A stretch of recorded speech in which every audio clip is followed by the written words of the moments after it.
जय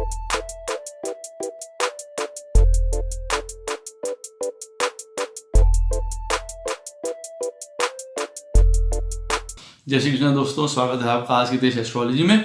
Krishna is happiness, Krishna ही खुशी है, जैसे मैं हमेशा कहता हूँ। दोस्तों, आज एक और इम्पॉर्टेंट और इन्फॉर्मेटिव वीडियो है कि विवाह में सामंजस्य क्यों नहीं बन पाता है, या कई बार विवाह जो है, मैरिज जो है, वो फेल क्यों हो जाते हैं। जब हम लोग पत्रिका मिलान कर लेते हैं तब भी क्यों ऐसा होता है कई बार, तो उसके ऊपर बात करेंगे। इम्पॉर्टेंट है, शायद उससे आप लोगों को कुछ बातें समझ में भी आएंगी और आगे के लिए भी उस चीज़ के लिए ख्याल रख सकते हैं, ध्यान रख सकते हैं। वीडियो स्टार्ट करने से पहले चैनल को सब्सक्राइब कर दीजिए, लाइक करिए, कमेंट करिए, सपोर्ट करते रहिए जैसे आप लोग कर रहे हैं। उसका अति आभार है आप लोगों का। नोटिफिकेशन बेल अवश्य पुश कर दीजिएगा ताकि मेरे द्वारा पोस्ट किए गए वीडियोस आपको टाइम टू टाइम मिलते रहें। डबल रिक्वेस्ट है, नोटिफिकेशन बेल अवश्य पुश करिएगा। जिनको पर्सनल कंसल्टेशंस लेनी है, अपने जीवन के बारे में कुंडली का विश्लेषण करवाना है, संतान के बारे में, मैरिज के बारे में, किसी भी संदर्भ के बारे में, आने वाली दशा के बारे में, अवश्य मुझे कांटेक्ट कर सकते हैं। बहुत आसान है, मेरे नंबर्स वीडियो में फ्लैश होते रहते हैं, वीडियो के डिस्क्रिप्शन बॉक्स में नीचे दिए रहते हैं। आप मुझे ईमेल के थ्रू संपर्क कर सकते हैं। इतना ध्यान रखिएगा, पर्सनल कंसल्टेशंस पेड होती हैं। जिनको ज्योतिष विद्या सीखनी हो, जिनको न्यूमरोलॉजी सीखनी हो, वास्तुशास्त्र सीखना हो, धीरज से, स्पिरिचुअलिटी से, अवश्य मुझे संपर्क कर सकते हैं इन्हीं नंबरों पे या ईमेल के थ्रू। फीस के बारे में जानने के लिए, कोर्स के बारे में जानने के लिए, ड्यूरेशन के बारे में जानने के लिए। और जैसे मैं हमेशा कहता हूँ, ज्योतिष विद्या अवश्य सीखनी चाहिए। कम से कम हम लोगों को एक बेहतर जीवन जीने के ये काबिल बनाती है। ये एक तरीके की हम लोगों की नेक्स्ट स्कूलिंग होती है, लेवल की। एक जो पहले हम लोग क्लास से लेकर 12th तक पढ़ते हैं, उसके बाद ये भी एक हमारी स्कूलिंग है, बहुत सुंदर। तो आज का जो विषय है और आज का जो पॉइंट है, वो इसलिए मैंने उठाया है, या यूं कहिए कि ज़रूरी भी था। कई बार ऐसा होता है कि नॉर्मली कई लोग पत्रिका मिलान करवाने जाते हैं और गुण मिला लिए और देखा कि गुण कम है तो वो रिजेक्ट हो जाती है कुंडली, और गुण ज़्यादा हैं तो वो एक्सेप्ट हो जाती है एक नॉर्मल तौर पे। या अगर कभी कहीं देख लिया कि पत्रिका मांगलिक है, तो जो नॉन मांगलिक है उनके लिए ये पत्रिका फिट नहीं बैठती है, वहाँ पे भी देखिए मनाही हो जाती है, कई चीज़ें देखे बिना। तो कई प्रकार की और भी इम्पोर्टेंट पॉइंट्स हैं जो इस वीडियो में मैं आपको बताने जा रहा हूँ। उसको ध्यान में रखिए, क्योंकि विवाह के लिए, मेल मिलाप के लिए ये कुछ इम्पोर्टेंट चीज़ें होती हैं। देखिए, जो विवाह है उसको ऑन द होल देखना चाहिए। अब जैसे अगर हम लोग बात करते हैं, फर्स्ट पॉइंट इसको ध्यान अवश्य रखिएगा कि पत्रिका की जो एनर्जी होती है किसी की, अब मान लीजिए कि कोई वृश्चिक लगन का है। अब वृश्चिक लगन का है और उसके लाइफ पार्टनर जिसको वो चूज कर रहा है, वो मान लीजिए मिथुन लगन का है। अब वृश्चिक लगन वाला जो जातक होगा या जातिका जो होती हैं, अब ये जान लें कि जो मिथुन लगन का पार्टनर वो चुन रहे हैं, वृश्चिक लगन में मिथुन राशि 8th हाउस में पड़ती है। तो ये अवश्य याद रखिए कि जीवन में जो रास्ता है उन्होंने एक तरीके से थोड़ा कठिन वाला चुना है, जहां पे ट्रांसफॉर्मेशंस या बदलाव या उठापटक हो सकता है। कहने का मतलब ये है, तो माइन्यूट पॉइंट है लेकिन मिस कर दिया जाता है कभी कभार। तो अवश्य देख लीजिए कि आपके लगन से जो दूसरा लगन है जिसके साथ आप लाइफ पार्टनर के साथ विवाह करने जा रहे हैं, वो अकॉर्डेंस में हो, वो मित्रता में हो, अच्छे घरों में पड़ता हो उनका लगन। अब जैसे वृश्चिक लगन है, उदाहरण के तौर पे अगर वो लोग विवाह करते हैं जैसे मीन लगन वालों से, कर्क लगन वालों से, सिंह लगन वालों से, तो उनके लिए कंपैटिबिलिटी ज़्यादा एक आसान पड़ती है। और फैक्टर्स भी देखने पड़ते हैं यहाँ पे भी। कहने का मतलब ये है कि अब अगर आप अपने 8th हाउस का लगन चुन रहे हैं, तो अवश्य याद रखिएगा कि वो आपके लिए एक लाइफ चेंजिंग एक्सपीरियंस हो सकता है। अब पत्रिका में अगर अच्छा लिखा हुआ है आपके, तो हो सकता है आपके लिए वो ट्रांसफॉर्मेशन जो है बहुत सुंदर निकल के आए, और फिर हो सकता है कि आपको जीवन में बहुत ज़्यादा टेस्टिंग टाइम हो मैरिज के बाद का। तो ये अवश्य याद रखिए कि लगन की जो आपकी एनर्जी है और जो दूसरे के लगन की एनर्जी है वो मैच होनी चाहिए। ये बहुत इंपॉर्टेंट पॉइंट है। और वैसे भी देखिए वृश्चिक लगन है, एक तरीके से देखा जाए तो है बहुत ज़्यादा सुंदर लगन, लेकिन कॉम्प्लिकेटेड है। उसी तरीके से मिथुन लगन की अगर बात करेंगे, बहुत ज़्यादा इंटेलिजेंट, बहुत स्मार्ट, बहुत सुंदर लगन है, लेकिन यहाँ पे भी कई प्रकार की अनसर्टेनिटीज, ड्यूलिटी, रेस्टलेसनेस काफ़ी समाई हुई है। तो आप यूँ कह सकते हैं कि इसीलिए ये स्कॉर्पियो लगन और मिथुन लगन आपस में जो मैच होता है ये एक बहुत डिफिकल्ट कॉम्बिनेशंस हैं। इस तरीके के पॉइंट्स भी देखिए देखने होते हैं, पहला पॉइंट। दूसरा पॉइंट एक और है कि आपकी पत्रिका का हर प्लैनेट, जो आपके लाइफ पार्टनर की पत्रिका का प्लैनेट है, उनका भी वही जो प्लैनेट्स होते हैं हमारे पत्रिका में, जैसे 9 प्लैनेट्स हैं, उनकी पत्रिका के भी जो 9 प्लैनेट्स हैं वो किस तरह एक दूसरे को अप्रिशिएट कर रहे हैं। आप ये सोचिए कि हाँ, अब मान के चलिए जैसे चंद्रमा है वो हमारे मन का कारक है, हमारे मनस का कारक है, हमारे थॉट प्रोसेस को बनाता है या हमको उसी तरीके से जीवन जीने के लिए प्रेरित करता है। अब अगर किसी के जीवन में मान लीजिए कोई धनु राशि का है, किसी का चंद्रमा धनु राशि में बैठा हुआ है, अब ऐसा आदमी हमेशा जो है एनर्जेटिक रहता है, अपने जीवन को लिए ऑप्टिमिस्टिक रहता है, आशावान रहता है, आगे बढ़ना चाहता है बहुत ज़्यादा तेजी से। एक जिसको कहा जाए अग्नि होती है, एक पॉजिटिव रूप में जिसको कहा जाए। अब दूसरे साथी का जो चंद्रमा है, मान लीजिए वो वृश्चिक राशि में बैठा हुआ है। अब वृश्चिक राशि चंद्रमा की डेबिलिटेटेड या नीच राशि है। अब यहीं से देखिए एक सामंजस्य मनस का बिगड़ने लग जाता है कई बार, क्योंकि जो चंद्रमा धनु राशि में जिनकी पत्रिका में बैठा हुआ है वो किस प्रकार से फॉरवर्ड लुकिंग लोग होंगे ये समझा जा सकता है।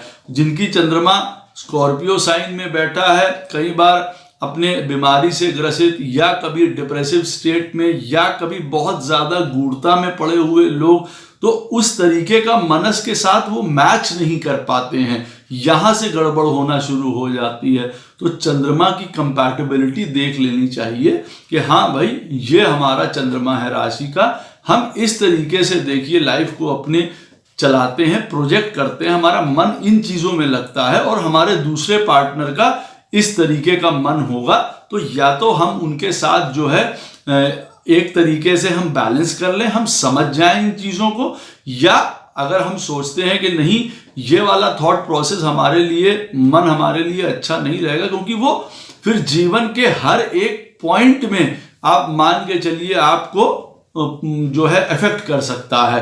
अब धनु राशि का जो भी आदमी होगा, उदाहरण के तौर पर जिनका चंद्रमा है और जिनकी पत्रिका में उनके लाइफ पार्टनर का चंद्रमा अगर मान लीजिए स्कॉर्पियो साइन का है, किसी भी काम के लिए ये हमेशा तैयार रहेंगे। हाँ ये काम करना है, हाँ भाई चलो चलते करते हैं, क्या है देखा जाएगा आगे बढ़ने के लिए। और जिनका अब स्कॉर्पियो साइन का चंद्रमा है, कई मामलों में कंफ्यूज, कई मामलों में डिप्रेस्ड, कई मामलों में परेशान, कई मामलों में कई चीज़ों की वजह से आप कह दीजिए कि अपने आप को पीछे घसीट लेते हैं जब चंद्रमा बैठा होता है स्कॉर्पियो साइन में। तो अब यहीं पे डिफरेंस आ गया चीज़ों के थॉट प्रोसेस में, ये चीज़ देखिए ज़रूरी होती है। अब सोल की एनर्जी जो है हमारी पत्रिका में, सूर्य किसी की पत्रिका में, अब हम लोग अगर बात करेंगे लाइफ पार्टनर का और हमारी पत्रिका का, सन क्या है। अब देखिए सन एक सात्विक क्वालिटी है, एक सोल की एनर्जी है, हमारे आत्मा का रिप्रेजेंटेटिव है, जैसे चंद्रमा हमारे मनस का रिप्रेजेंटेटिव है। अब किसी की पत्रिका में मान लीजिए सन जो है वो धनु राशि का बैठा हुआ है या सिंह राशि का बैठा हुआ है, और दूसरे का जो सन है वो मान के चलिए कि कुंभ राशि का बैठा हुआ है। अब जो सिंह राशि का या आप मान के चलिए धनु राशि का जो सूर्य देव होंगे, उनके अंदर एक प्रकार की जो सात्विक क्वालिटीज होंगी, उनके अंदर एक जो अथॉरिटेटिव क्वालिटीज होंगी, वो थोड़ी ज्यादा बढ़ के आएंगी, निखर के आएंगी, जिसको कहा जाए धर्म के लिए, चीजों के लिए। अब जिनकी पत्रिका में सूर्य कुंभ राशि में बैठे हुए हैं, अब वहां पे देखिए एनर्जी डिफरेंट हो जाएगी। अब हो सकता है वो कई मामलों में जीवन के जो सात्विक पाथ है उसको पहले माने ना, हो सकता है कई बार। हाँ ये भी देखने वाला होता है, जैसे अब कुंभ राशि में सूर्य बैठे हैं, उसमें 3 नक्षत्र हैं, अगर पूर्व भाद्रपद में पड़ रहा है सूर्य, क्योंकि वो जुपिटर का नक्षत्र है कुंभ राशि में, तो अवश्य वो एनर्जी मैच होगी। तो कहने का मतलब है कुछ चीजें देखने वाली होती हैं। अब कुंभ राशि में बैठा हुआ सूर्य राहु के नक्षत्र में बैठेगा तो अवश्य जो है धर्म के विरुद्ध या विपरीत काम कर सकता है। वो सात्विक क्वालिटीज उसके अंदर नहीं होंगी, वो जो सोल है उसका उस तरीके से नहीं चैनलाइज्ड होगा। अब यहां पे देखिए एक डिफरेंस क्रिएट होना शुरू हो जाता है। मंगल की देखिए हम लोग बात करते हैं, मंगल हमारे पत्रिका में एक्शन है, एनर्जी है, जिस तरीके से हम लोग कार्य करते हैं वो फोर्स है हमारी पत्रिका की। अब मंगल अगर किसी की पत्रिका में मान लीजिए कि आपके मेष राशि का बैठा हुआ है, सिंह राशि का है, धनु राशि का बैठा हुआ है, और किसी की पत्रिका में फिर मंगल जो है वो कर्क राशि का बैठा हुआ है, तुला राशि का बैठा हुआ है, ये वाली जो स्थितियां होती हैं मंगल के एनर्जी की या फोर्स की, वो बिल्कुल विपरीत जाने लग जाती हैं। एक जगह मंगल जो है फिर बहुत टेंडर हो जाता है, बहुत मुलायम हो जाता है, कई चीज़ों में आगे बढ़ने के लिए एक समझ लीजिए तैयार नहीं होता, और एक तरफ मंगल जो है बहुत ऊर्जावान हो जाता है, बहुत ज़्यादा फोर्सफुल हो जाता है। तो यहाँ पे आपस में जो है जिसको कहा जाए गति बनाना संभव नहीं रह पाता है।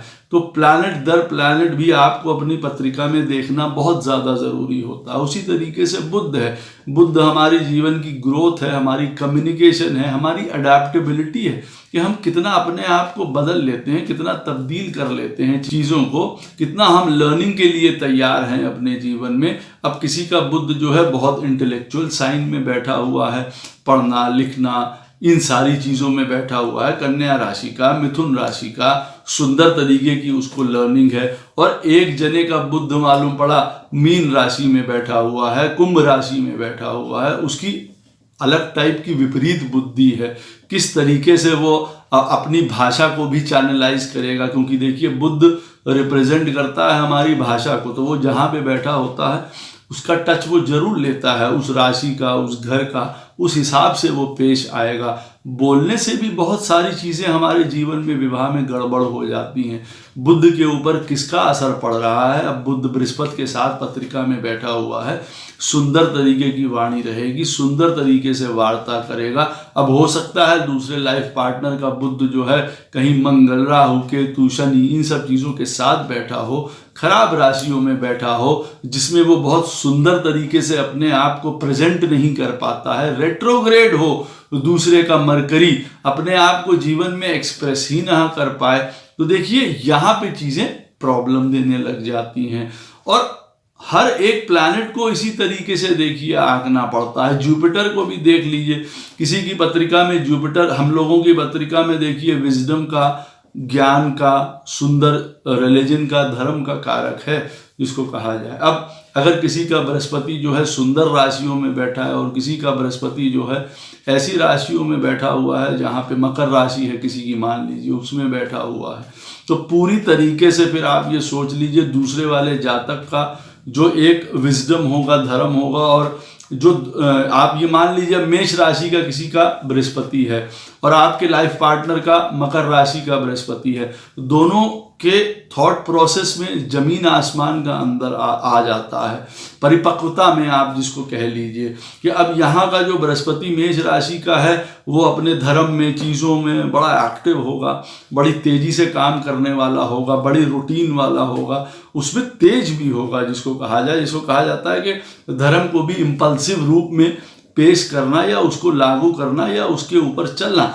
और जो मकर राशि में जिनका बृहस्पति बैठा होगा, उदाहरण के तौर पे आप समझ सकते हैं वो क्षीण अवस्था है, उस तरीके की समझदारी की बातें ना करना, ज्ञान की बातें ना करना, किसी को समझाना नहीं, क्योंकि खुद ही समझने की जरूरत है।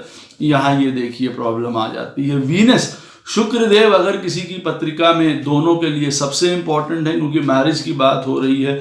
और शुक्र क्या है? शुक्र हमारे जीवन के इंजॉयमेंट हैं, आनंद है, लाइफ की हमारे लग्जरी है, कंफर्ट है एक जिसको कहा जाए। अब किसी की पत्रिका में शुक्र बहुत सुंदर बैठा हुआ है, किसी की पत्रिका में मालूम पड़ा शुक्र केतु के साथ बैठा हुआ है, मार्स के साथ बैठा हुआ है, अष्टम में बैठा हुआ है, तो उनके अलग तरीके की नीड्स होंगी, कई प्रकार के गलत तरीकों के संबंध हो सकते हैं, गलत तरीकों का उनका व्यवहार हो सकता है उस शुक्र को लेके, क्योंकि शुक्र देखिए एक प्योर लव है, एक प्योर इंजॉयमेंट है जिसको कहा जाए, सात्विक लव है जिसको कहा जाए अंततः, क्योंकि शुक्र जो है ब्राह्मण है और देखिए इसीलिए वो मीन राशि में जाके उच्च के होते हैं, बृहस्पति की राशि में, जो कि उनके राइवल माने जाते हैं, क्योंकि वो भी जानते हैं कि प्रभु को अंततः पाया जा सकता है प्रेम से, और वो है जिसको कहा जाए कि क्लीन जो प्रेम होता है उसमें बनावट नहीं होती है। तो शुक्र भी जो है एक सात्विक तरीके का, सुंदर तरीके का एंजॉयमेंट है। अब किसी की पत्रिका में शुक्र मालूम पड़ा बैठे हुए हैं सुंदर राशियों में, अच्छे स्टेबल बैठे हुए हैं। अब किसी की पत्रिका में शुक्र नीच के हैं, वक्री हैं, मालूम पड़ा ये केतु के साथ बैठे हैं, सैटर्न के साथ बैठे हुए हैं। अब देखिए वहाँ पे जो एंजॉयमेंट है शुक्र का वो कहीं ना कहीं से कम हो जाता है, क्योंकि कोई आदमी शादी मैरिज के प्रति बड़ा पॉजिटिव होता है, घर में हर प्रकार का सुख है, आनंद है, घूमना फिरना चाहता है। तो दूसरे जातक के लिए, दूसरे पार्टनर के लिए मैरिज सिर्फ एक मान के चलिए कि एक वो बन के रह जाता है रिवाज कि हाँ हमको मैरिज करनी है, या उसमें किसी प्रकार का कोई आनंद ही नहीं है। शुक्र मालूम पड़ा सूर्य के साथ बैठा है, अस्त हो गया है, तो दूसरा पार्टनर विवाह को उस तरीके से देख ही नहीं पा रहा। यहाँ पे देखिए मैरिज जो कंपैटिबिलिटी है, गुण चाहे 27 मिल रहे हैं या 26 मिल रहे हैं, उसके बावजूद भी यहाँ से बातें गड़बड़ाने लग जाती हैं। शनि महाराज हार्ड वर्क का है, डिसिप्लिन का कारक है। अब किसी की पत्रिका में शनि महाराज सुंदर घरों में बैठे हुए हैं, सुंदर राशि में बैठे हुए हैं, तो दूसरे की पत्रिका में शनि महाराज सुंदर तरीके से नहीं बैठे हैं। अब एक आदमी बहुत रिस्पॉन्सिबल है, हार्ड वर्किंग है, डिसिप्लिन है, तो दूसरे आदमी को हार्ड वर्क आता ही नहीं, उसको डिसिप्लिन ही नहीं है जीवन में, तो इस बात से जीवन में किसी ना किसी प्रकार की खटपट हो जाती है। मैरिज देखी कई बार फेल होने लग जाती है इन्हीं कारणों से। या किसी की दूसरे की पत्रिका में शनि खराब मालूम अवस्था में बैठा हुआ, मालूम पड़ा डेबिलिटेटेड है, रेट्रोग्रेड है, 8वें पोजीशन में बैठा है, कष्टकारी पोजीशंस में बैठे हुए हैं, तो प्लैनेट बाय प्लैनेट एनर्जी को समझ लेना चाहिए कि हाँ भाई हम हार्ड वर्किंग में इस नेचर के हैं, दूसरा आदमी हार्ड वर्किंग में इस नेचर का है। बट नेचुरल है कि अगर जो शनि महाराज हैं वो बैठे होंगे अपनी राशियों के, तुला राशि के आदमी बहुत अच्छी तरीके से काम करने वाला, हार्ड वर्किंग तरीके से काम करने वाला होगा। अब किसी दूसरे की पत्रिका में अगर मेष राशि में बैठे हुए हैं शनि, तो उनको बहुत ज़्यादा मेहनत लगने वाली है, ज़्यादा एफर्ट लगने वाले हैं, काम उनके कहीं रुकने वाले हैं, बिगड़ने वाले हैं। अब इसी के साथ अगर आपके लाइफ पार्टनर का 10th हाउस का लॉर्ड भी खराब है और आप उनके साथ मालूम पड़ा आपका मैरिज मैचिंग में जो है बिल्कुल ठीक गुण आ गए, मैचिंग हो गई, सब हो गया। अब मालूम पड़ा दूसरे की पत्रिका में शनि खराब पोजीशन में बैठा था, उनकी पत्रिका में 10th हाउस का लॉर्ड खराब पोजीशन में बैठा हुआ था, आगे आने वाले समय में उनका काम चला गया, प्रोफेशनली प्रॉब्लम क्रिएट हो गई। यहाँ पे देखी कहीं ना कहीं जीवन में विपदा खड़ी हो जाती है। अवश्य है आजकल के ज़माने में एक वर्क जो है, काम है, प्रोफेशन है, बिजनेस है, ये इम्पॉर्टेंट फैक्टर है। हर एक चीज़ को देखिए हम लोग ऐसे नापेंगे प्लैनेट्स बाय प्लैनेट्स, ये बहुत ज़्यादा ज़रूरी है। ये इंटरनल तरीके की एक मैचिंग है जिसको करनी बहुत ज़रूरी होती है, रिस्पेक्टिव ऑफ कि आपके गुण कितने मिल रहे हैं। कई बार गुण कम भी मिल रहे होते हैं, और अगर प्लैनेट अगर आपस में सुंदर तरीके से बैठे होते हैं तो विवाह फिर भी बहुत अच्छा चल जाता है, एनर्जी मैच हो जाती है एक दूसरे की सुंदर तरीके से। अदरवाइज वो बहुत प्रॉब्लम क्रिएट कर सकता है। अब जैसे मैंने आपको उदाहरण लगन से शुरुआत करी थी कि अगर किसी का लगन वृश्चिक है और अगर वो मिथुन लगन में विवाह कर रहा है, तो ये मान के चलिए कि प्रॉब्लम्स अपने लिए ले रहा है। वो एक अलग बात है कि उसके द्वारा वो एलिवेट भी हो सकता है, जीवन में एक तरीके की हायर स्टैचर पे भी पहुंच सकता है। लेकिन समझना जरूरी है कि वो लगन का व्यक्ति आपके लिए एक वरदान बन के आ रहा है या कल को आपके लिए जीवन में कष्ट बन के आ रहा है। उसी तरीके से राहु है। अब पत्रिका में राहु किसी की सुसज्जित ढंग से बैठा हुआ है, तो देखिए राहु जाना जाता है रूल्स को ब्रेक करने में। कोई इंपॉर्टेंट चीज़ है, कोई अथॉरिटी है, कोई रेगुलेशंस हैं, कोई जिसको कहा जाए रिस्पॉन्सिबिलिटीज हैं, उन सबको तोड़ने में वो विश्वास रखता है। जो कहा जाएगा वो नहीं करेगा। राहु का नेचर ये है। अब विवाह में ये बहुत ज्यादा इंपॉर्टेंट है। अब मालूम पड़ा इंपॉर्टेंट प्लैनेट्स के साथ आपके 7th हाउस के लॉर्ड के साथ राहु बैठा है, आपके दारा कारक के साथ मालूम पड़ा राहु बैठा हुआ है, और उनका वो मंगल के साथ बैठे हुए हैं, 7th हाउस में बैठे हुए हैं, मान लीजिए अष्टम में बैठे हैं, 12th में बैठे हैं। अब ऐसे समय में आप ये सोच लीजिए जो आपका लाइफ पार्टनर है वो मैरिज को चलाए रखने की पोजीशन में नहीं हो सकता है। कई बार ऐसी स्थितियां आएंगी जब वो इस धर्म, क्योंकि मैरिज एक धर्म का बात है हम लोगों के जीवन में, समाज में, अब उससे विपरीत जाता हुआ वो कई बार दिखाई देगा या धर्मोचित काम नहीं करेंगे। तो राहु जो है मैरिज में उल्टी दिशा की तरफ ले जाता हुआ दिखाई देता है अगर दोनों की पत्रिका में सही तरीके से मैच नहीं हो रहा है। कौन से घर में बैठा हुआ है, क्या करेगा, ये जानना बहुत ज्यादा जरूरी हो जाता है। साथ में लास्ट में आता है देखिए केतु। अब केतु क्यों इंपॉर्टेंट है जीवन में? केतु देखिए किसी भी चीज से डिटैच करने के लिए जाना जाता है। वो किसी मान्यता को मानता ही नहीं है, किन्हीं चीजों को वो मानेगा ही नहीं, किसी चीज की केयर नहीं करेगा। डिटैचमेंट उसका प्रोसेस है। अब मालूम पड़ा किसी की पत्रिका में केतु 7th हाउस में बैठा हुआ है, साथ में शुक्र बैठा हुआ है जो एक इंजॉयमेंट का कारक है, जैसे मैंने बताया। अब एक लाइफ पार्टनर की पत्रिका में, तो यहाँ पे आप समझ सकते हैं कि एक जने की पत्रिका में केतु सुंदर तरीके से 9th हाउस में, धर्म के घर में सुसज्जित बैठा हुआ है, अच्छी राशि में, वो अच्छी तरीके से उसको चलाएगा। और किसी का अगर इस तरीके से 7th हाउस में बैठा हुआ शुक्र भी वहां पे साथ में बैठा होगा, उदाहरण के तौर पे बता रहा हूं मैं, तो आप ये समझ लीजिए कि यहाँ पे भी कंपैटिबिलिटी बन के नहीं आएगी। इसकी वजह से भी देखिए मैरिज का ना चलना, टूट जाना, आपस में संबंध सही तरीके से ना हो पाना, ये सारी पोजीशंस आती हैं। तो प्लैनेट बाय प्लैनेट की एनर्जी मैच करना बहुत ज़्यादा ज़रूरी है, ये याद रखिएगा, इररिस्पेक्टिव ऑफ कि हमारे जीवन में गुण कई बार कम मिल रहे हैं या ज़्यादा मिल रहे हैं, इसको ध्यान रखिएगा।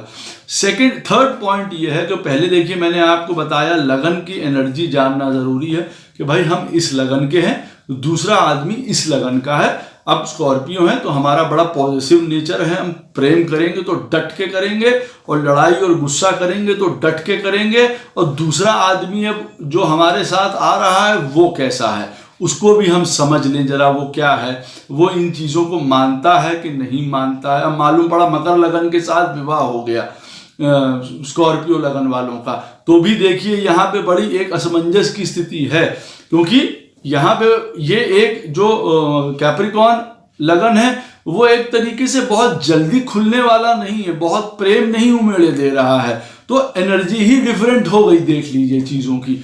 तो ये सारी चीज़ें समझनी होती हैं। उसके बाद देखिए प्लैनेट्स का मैंने आपको बताया, प्लैनेट बाय प्लैनेट किस तरीके से मैच करना होता है।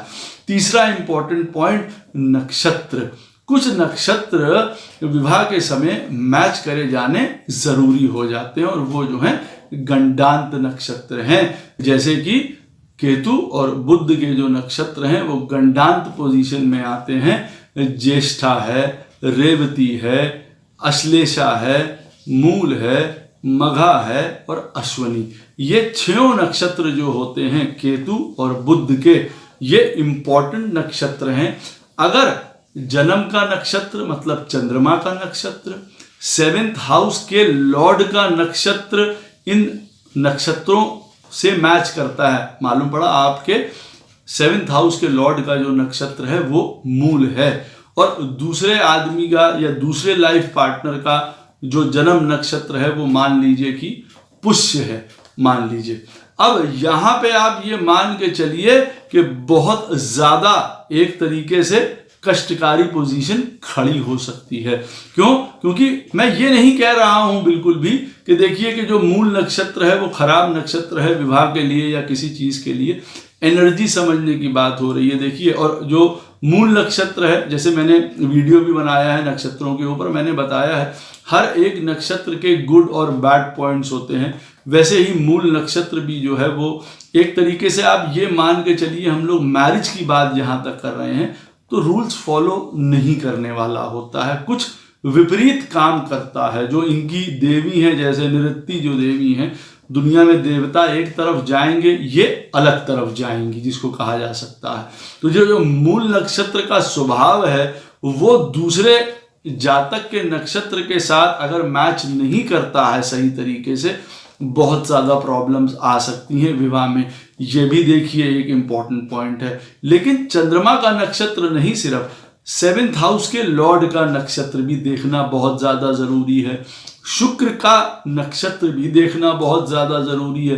कहीं ऐसा तो नहीं है शुक्र आपका मूल नक्षत्र में बैठा हुआ है, उसकी वजह से प्रॉब्लम आ रही है, या लाइफ पार्टनर का जो 7th हाउस का लॉर्ड है वो ज्येष्ठा में, मूल में, अश्लेषा में, अश्विनी में, इन तरीके से बैठा हुआ है, वो मैच करना बहुत ज़्यादा ज़रूरी होता है। वैसे ही अश्लेषा है, जो ज़्यादा प्रॉब्लम देने वाले नक्षत्र हैं वो मूल और अश्लेषा हैं मैचिंग के समय। ये देखना बहुत ज़रूरी, क्योंकि अश्लेषा भी देखिए सर्प से रिलेटेड है, उसके ऊपर वीडियो भी बनाए हुए हैं। लेकिन इतना ही कहूँगा मैरिज के चीज़ में कि अश्लेषा भी सर्प से रिलेटेड है। तो जो उसका चलना होता है सर्प का जिस तरीके से, तो वो स्ट्रेट फॉरवर्ड नहीं थिंकिंग होती है, या स्ट्रेट फॉरवर्ड नहीं होती है लाइफ। किसी कारणवश आप सोच सकते हैं उनका भी जो मूवमेंट होता है वो क्रुकेड होता है, विपरीत होता है, आप कह सकते हैं। तो इम्पॉर्टेंट प्लैनेट्स इन गंडांत नक्षत्रों में तो नहीं बैठे हुए हैं, ये देख लेना भी बहुत ज़्यादा ज़रूरी होता है। और देखिए इसमें अब और एक इम्पॉर्टेंट पॉइंट है, उसको भी ध्यान रखिए। कई बार हमारा मैरिज की मैचिंग के लिए हम लोग जाते हैं तो हम लोग गुण देख लेते हैं, चीज़ें देख ली और सारी चीज़ें हो जाती हैं। लेकिन ऐसे समय में लॉन्जिविटी और संतान का पक्ष अवश्य देखना चाहिए। अगर आप अब देख रहे हैं कि जो ये चीज़ें मैंने आपको बताई हैं उनमें से मैच नहीं हो रही हैं, दूसरी बात, चाहे गुण मिल रहे हैं 24 गुण 25 गुण, फिर भी आप इन चीज़ों के पैरामीटर्स को नाप लीजिए कि भाई लगन बहुत मित्र लगन नहीं है, चंद्रमा एक दूसरे का सुंदर से मैच नहीं कर रहा है, या सारे प्लैनेट्स जैसे मैंने आपको बताए हैं वो वाला पॉइंट, गंडांत नक्षत्रों में इंपॉर्टेंट प्लैनेट तो नहीं बैठे हुए हैं, या उनकी वजह से फिर वहां पे प्रॉब्लम आएगी। आप ये देख लीजिए, मैं ये नहीं कह रहा हूं कि ये नक्षत्र खराब है, बहुत इंटेलिजेंट होते हैं, मूल है, अश्लेषा है, वन ऑफ द आप समझ लीजिए इंटेलिजेंट लोग होते हैं, दुनिया को चेंज करने की इनके अंदर पॉइंट होता है, क्योंकि ये विपरीत चलते हैं, इनोवेटिव होते हैं। परंतु यहाँ मैरिज की जो उनकी एनर्जी है वो विपरीत दिशा में जा सकती है। तो इसको समझना, इसको एडजस्ट करना, बैलेंस करना बहुत ज़्यादा ज़रूरी हो जाता है। ये पॉइंट मैं बता रहा हूँ। फिर देखिए एक फैक्टर इंपॉर्टेंट और आता है कि लॉन्जिविटी देखिए कि कैसी है, वो ज़्यादा इंपॉर्टेंट पॉइंट है। अब अगर ये पैरामीटर्स पत्रिका में थोड़े खराब हैं, अब मालूम पड़ा जो आपका लाइफ पार्टनर है उसका लगन का स्वामी 8th में पड़ा हुआ है, लगन में राहु, केतु, शनि, मंगल, इस तरीके के प्लैनेट बैठे हुए हैं, लॉन्जिविटी के फैक्टर्स खराब हैं, उनकी विवाह के समय केतु की दशा चल रही है, मारक प्लैनेट की दशा चल रही है ऐसी स्थिति में, या आने वाली है, इस बात का ध्यान रखना बहुत ज्यादा जरूरी है। क्योंकि जैसे ही विवाह हुआ और अगर पत्रिका में मालूम पड़ा गंडांत नक्षत्रों में इंपॉर्टेंट प्लैनेट बैठे हुए हैं, आने वाली दशा खराब चल रही है या आने वाली है साल भर के बाद मैरिज के, अवश्य उस चीज को अवॉइड करना बन जाता है ऐसे मैच को। नहीं तो विवाह होते ही आप देखेंगे कई बार काफी कष्ट, कलेश या घर में किसी प्रकार का कोई मिस हैपनिंग होती हुई नजर आती है। ये जरूरी नहीं है इस चीज को, ये कोई डिक्टम नहीं है, कोई रूल नहीं है, लेकिन पत्रिका मैच अवश्य होनी चाहिए। यहां पे मैं इतना कह सकता हूं कि अगर दूसरे लोगों के चांसेस मालूम पड़ा 100 में 1 होंगे कि विवाह के बाद खराब उनके जीवन में होने वाला है, तो ऐसी पोजीशंस में जो मैंने आपको फैक्टर्स बता रहा हूं उसमें 100 में 50% चांसेस हो सकते हैं कि घर परिवार में कुछ किसी तरीके की प्रॉब्लम्स आ जाएं। तो ये इंपॉर्टेंट होता है देखना। फिर संतान का पक्ष, अगर पत्रिका में आप देखें कि आपका 5th हाउस का लॉर्ड बहुत ज्यादा खराब बैठा हुआ है और आपके लाइफ पार्टनर की पत्रिका में भी 5th हाउस का लॉर्ड बहुत ज्यादा खराब पोजीशन में बैठा हुआ है और 5th हाउस में खराब प्लैनेट्स बैठे हुए हैं, 5th हाउस का लॉर्ड और आपका लॉर्ड किसी प्रकार से एनिमिटी में है, दुश्मनी में है, गंडांत नक्षत्रों में है तो अवश्य रखिए संतान की तरफ से प्रॉब्लम आने वाली है, या संतान होने के बाद अस्वस्थ रह सकती है, काफी ऐसी चीजें आ सकती हैं और उसकी वजह से देखिए जीवन खराब हो सकता है। ये बात अवश्य ध्यान रखने वाली होती है। मांगलिक पोजीशन अवश्य देखने वाली होती है। देखिए मंगल क्या है, मंगल एक अग्नि है और अग्नि मांगलिक पोजीशन क्या है, अग्नि विद फोर्स जिसको कहा जाए। अब दूसरा जातक उस फोर्स को एक तरीके से एडजस्ट करने वाला या जिसको कहा जाए उसको सह लेने वाला है कि नहीं है, ये पोजीशंस देखने वाली होती हैं। तो मंगल का उदाहरण के तौर पे अब कोई सेकंड हाउस में किसी की पत्रिका में मंगल बैठा हुआ है, वाणी से बहुत कर्कश है, कटु है, बड़ा ब्लंटली बोल रहा है चीजें, लेकिन यहां पे भी देख लेना चाहिए। अब अगर वो मिथुन राशि का, कन्या राशि का बैठा हुआ है, अब ये नेचुरल, क्योंकि बुध जो है स्पीच का कारक है, अब मंगल भी वहां बैठेगा, अथॉरिटेटिव तो होगा, डोमिनेटिंग तो होगा, लेकिन कायदे कानून की बात करेगा सहज रूप से। ये नहीं है कि अनाप शनाप कुछ भी बोले चले जा रहे हैं। तो बुध की राशियों में फर्क पड़ जाएगा। सेकंड हाउस में बैठे हुए मंगल का भी, यहाँ पे बैठा हुआ मंगल मांगलिक नहीं कहलाता है। मैं आपको एक उदाहरण दे रहा हूं मंगल की एनर्जी का, तो आप ये समझ सकते हैं। तो अब जो मांगलिक पोजीशन भी है शास्त्र के हिसाब से, जिनकी पत्रिका में मंगल है उनको मांगलिक पोजीशन वाले ही लोगों से विवाह करना ज्यादा उचित इसीलिए कहा गया है क्योंकि जो ये मंगल का फोर्स है, जो ये एनर्जी है, दूसरा आदमी उसको सह पाए, समझ पाए,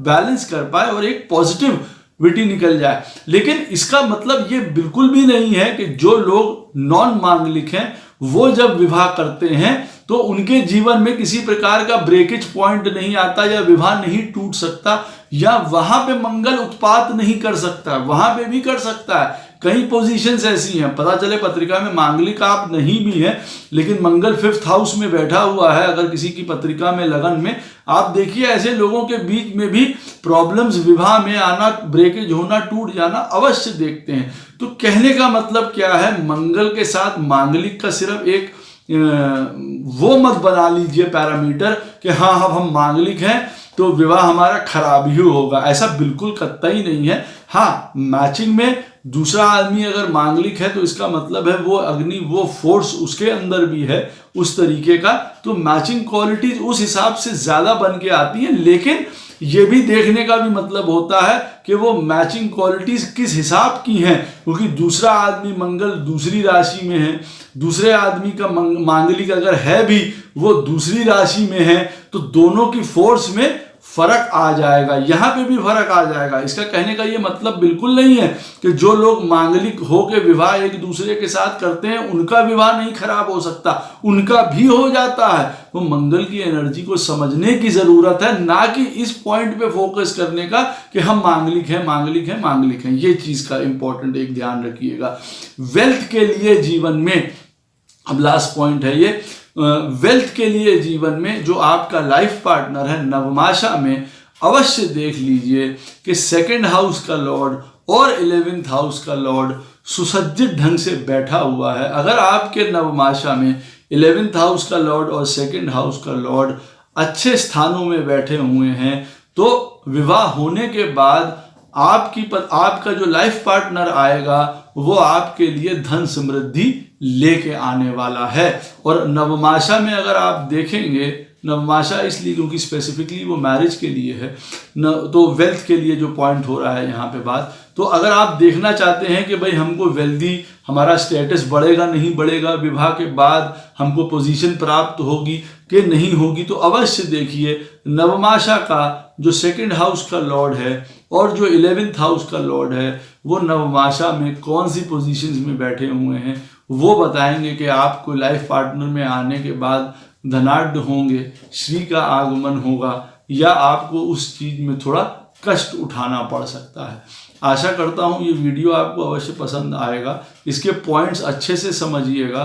कोई भी आपको प्रश्न हो इस वीडियो से संबंधित नीचे कमेंट सेक्शन में पूछ लीजिएगा, कोशिश करूंगा उसका उत्तर आपको अवश्य प्रदान करूं। राधे राधे, जय श्री कृष्ण।